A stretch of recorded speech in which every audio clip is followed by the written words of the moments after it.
छठी मैया की जय।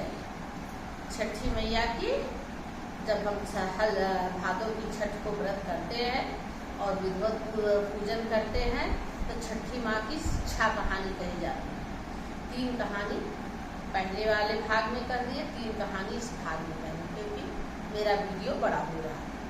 आइए छठी माँ की कहानी सुनते हैं। हर कहानी के बाद पूरा होने पर महुआ और तिने का चावल माँ को चढ़ाया जाता है। माँ सबकी मनोकामना पूर्ण करती है।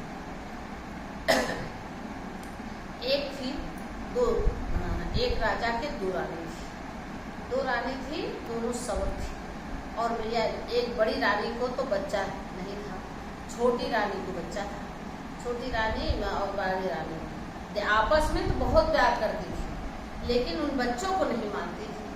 एक दिन छठी के दिन आया तो जो बड़ी रानी ने कहा छोटी रानी से कि तुम्हारी माँ बीमार है, तुम मायके चली जाओ। उन्होंने कहा कि नहीं यार, तो हल छठ होए, मैं कैसे जा सकती हूँ। कहीं नहीं, बहुत बीमार है, माँ से बढ़कर कोई चीज होता नहीं, तुम चली जाओ मायके। तो चली गई मायके, और जब वहां गई मायके तो इनके दोनों बच्चों को बड़ी रानी ने मार के और जंगल में फेंक दिया।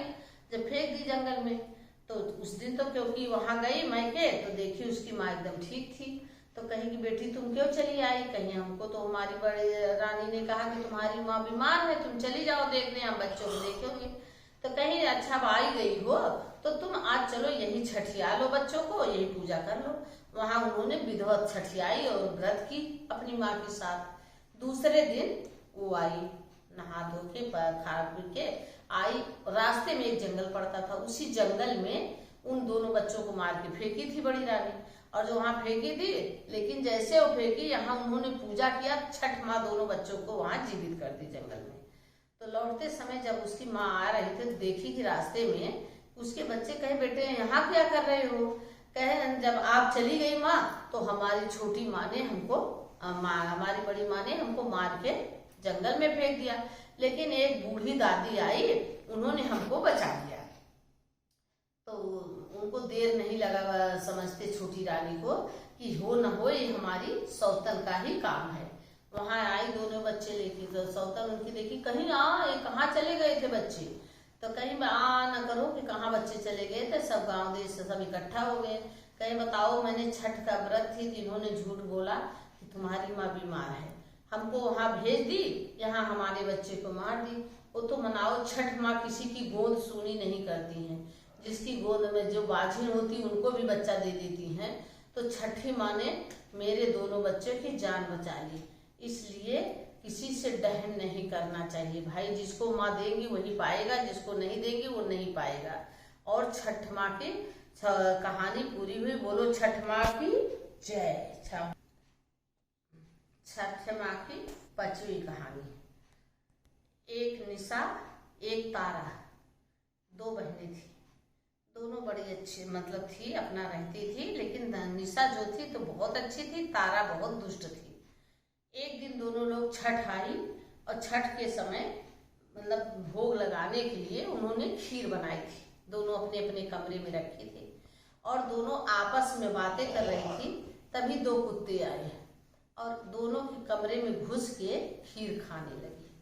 और खीर खाने लगे तो निशा ने देखा जब अपने कमरे में कि कुत्ते खीर खा रहे हैं, तो उन्होंने जो बचा था बर्तन में वो भी उसी में डाल दी कि जब खा ही रहा है कुत्ता तो उसका पेट भर जाए, तो उन्होंने खिला दी। और जो तारा थी, देखी कि मेरी खीर इसने जूठी कर दी कुत्ते ने, उसने उसको कमरे में बंद करके बहुत मारा, बहुत मारा, इतना मारा कि अधमरा कर दी। दोनों कुत्ते बाहर गए तो एक कुत्ता पूछा दूसरे से, भाई मैं तो खीर खाई, तुम्हारे क्या हाल चाल थी।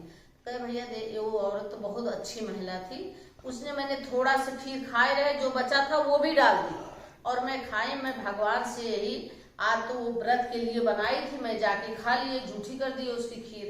लेकिन मैं छठ माँ से यही मानेंगे कि उसको हर जन्म में हम बेटा बने और उसकी सेवा करें। कहे तुम अपनी आप बीती बताओ क्या हुआ। कहे हमारी आप बीती ये है कि हम गए खाए और बहुत दुष्ट महिला थी, उसने इतना मारा, मेरा प्राण बचना नहीं है, बचेगा। तो और मैं उसको श्राप देता हूँ कि हर हल छठ को मैं उसका हर बार बेटा बनूं और उसको उसका बदला लूं हर बार। अब उनके बेटा होता था तारा के, और बेटा हो और उसके बाद हल छठ के दिन खत्म हो जाए। 4-5 बच्चे ऐसे हो गए, हुए खत्म हुए खत्म हुए। फिर उन्होंने एक महात्मा से पूछा कि भाई क्या बात है, देखिए माँ हमसे नाराज है क्या कि जो हमारे पास जैसे बच्चा होता है हल छठ के दिन खत्म हो जाता है। तब उन्होंने देखा, कहा कि भाई आपने एक कुत्ते को जान से मार दी, उसी कुत्ते का श्राप लगा है। अब उसको जब बच्चा पैदा होगा उससे तुम खूब माफी मांगना, अब की जब बच्चा होगा, और उससे खूब माफी मांगना और उससे कहना कि जो कुछ कहोगे वही हम करेंगे, अब तुम्हारा बदला पूरा हो गया। तो उसने कहा ठीक है। जैसे उनका बच्चा पूरा पैदा हुआ, जैसे जैसे कहे थे महात्मा ने वैसे वैसे किया। हल छठ ने उनका श्राप दूर कर दिया और फिर वो भी अपने बच्चे के साथ, वो भी अपने बच्चे के साथ रहने लगे। बोलो हल छठ मैया की जय। कैसे? हाँ। एक राजा थे, हल छठ की 6वीं कहानी। एक राजा थे, वो ईंटा पथवाए थे, लेकिन उनका ईंटा पकता नहीं था। बड़े परेशान थे कि मेरा ईंटा कैसे पकेगा, कैसे पकेगा, कैसे पकेगा, इसलिए बहुत परेशान थे। एक ब्राह्मणी रही, उसके इकलौता बेटा रहा, लेकिन बहुत गरीब रही। मतलब 2 वक्त की रोटी ना वो अपना जुटा पाती थी ना बच्चे को खिला पाती थी। तो राजा ने ढिढोरा पिटवा दिया। राजा को किसी ने बताया कि इसमें किसी की बलि दे दो ना, मतलब आवे में डाल दो किसी बच्चे को, तो तुम्हारा ईंटा पक जाएगा। राजा ने ढिढोरा पिटवा दिया कि अगर कोई अपना बच्चा दे दे तो मैं उसको अपना आधा राजपाट दे दूंगी। तो उसने ब्राह्मणी ने लेके गई जो कि राजा मैं अपना बच्चा तुम्हें दे रही हूँ, आप मुझे अपना आधा राजपाट दे देना। उसी के दूसरे दिन हल छठ का व्रत था। वो व्रत भी धोत रही वो बुढ़िया। अब बताइए उस बेटे को तो दे आई, तो सब जब इकट्ठा हुई पूजा करने गए, कहीं बताइए तुमने अपना बेटा तो दे आई, तुम राजपाट लेके क्या करोगी?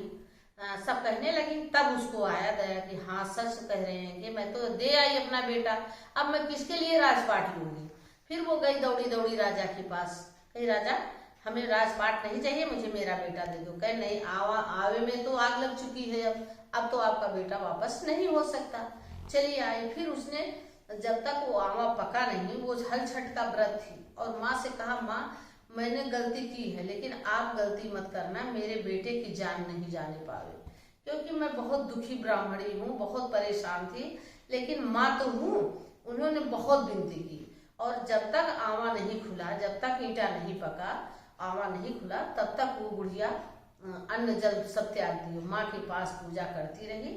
जब उसका राजा का आवा खुला, जैसे तो उसने अपने बेटे को दी थी, वैसे उनका बेटा छठी माँ ने वापस दी, और कही भैया सब कोई छठी माँ का व्रत करो, पूजन करो, माँ सबकी मनोकामना पूर्ण करती। बोलो छठी मैया की जय। 6वीं कहानी खत्म।